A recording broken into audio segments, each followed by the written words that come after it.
வணக்கம். நான் இளங்கோ. நம்ம இப்போ உடையாலூர் அப்படின்ற ஒரு இடத்துல இருக்கிறோம். இந்த இடம் கும்பகோணம் பக்கத்துல இருக்குது. இந்த இடத்துல வந்து பார்த்தீங்கன்னா, ஒரு முக்கியமான சிறப்பு இருக்குது. அருள்மொழி அதாவது ராஜராஜ சோழன் என்று அழைக்கப்படுகின்ற அது மட்டும் இல்ல, அவருக்கு கிட்டத்தட்ட 40, 50க்கும் மேற்பட்ட பட்டப்பெயர்கள் இருக்கு அப்படிங்கிறாங்க. அருள்மொழி என்கின்ற ராஜராஜ சோழன் என்று பெரும்பான்மையான மக்களுக்கு தெரியக்கூடிய அவருடைய நினைவிடத்துக்கு தான் இப்போ நம்ம போக போறோம்.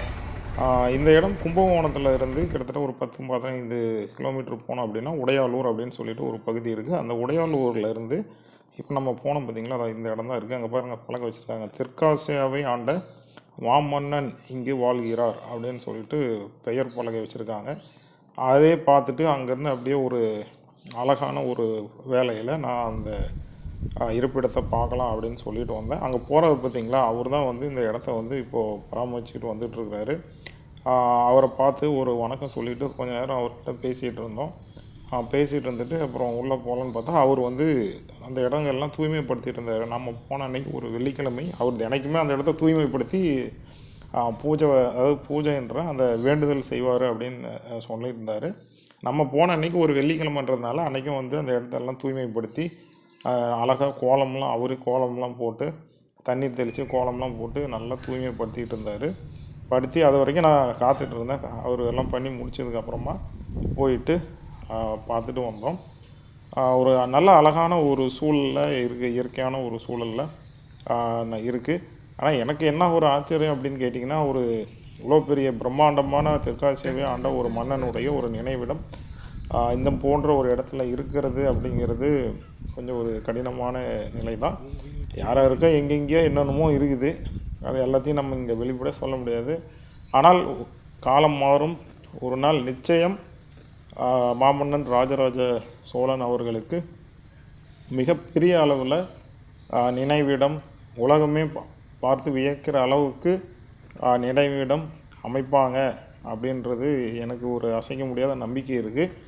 அது நடக்கணும் அப்படின்னா கண்டிப்பாக தமிழ் தேசியம் சார்ந்த உண்மையான ஒரு தமிழர் வந்து ஆட்சிக்கு தமிழ்நாட்டில் வரும் பொழுது நிச்சயம் அது நடக்கும். வேறு யாரும் இதை செய்வாங்க அப்படின்னு நம்ம எதிர்பார்க்குறது ஒரு வீண் வேலை. ஆமாம். சரி, இந்த நினைவிடத்தை பார்த்துட்டு அப்படியே அந்த நினைவிடம் எங்கே இருக்குது அப்படின்னு சொல்லிட்டு ஒரு கல்வெட்டில் தான் கண்டுபிடிச்சதா சொல்கிறாங்க. அந்த கோவிலுக்கு தான் இப்போ நான் வந்திருக்கிறேன். இது தெரியுது பார்த்தீங்களா, இந்த கோவில் தான் அந்த கோவில். இந்த கோவிலினுடைய நினைவு தூண், அந்த நினைவு தூணில் மன்னிக்கணும், அந்த தூண்களில் தான் அவருடைய அதாவது அடக்கம் செய்யப்பட்ட அந்த இடம் இருப்பதாக கல்வெட்டுகளில் இருந்து கண்டுபிடிச்சதா அப்படின்னு சொன்னாங்க. சரி, அந்த கோயிலை பார்க்கலாம் அப்படின்னு சொல்லிட்டு நான் போகிறதுக்கு முன்னாடி போனேன் அப்படின்னா, இந்த மாதிரியான ஒரு அழகான தெருக்கள் என்னுடைய கண்ணில் பட்டது.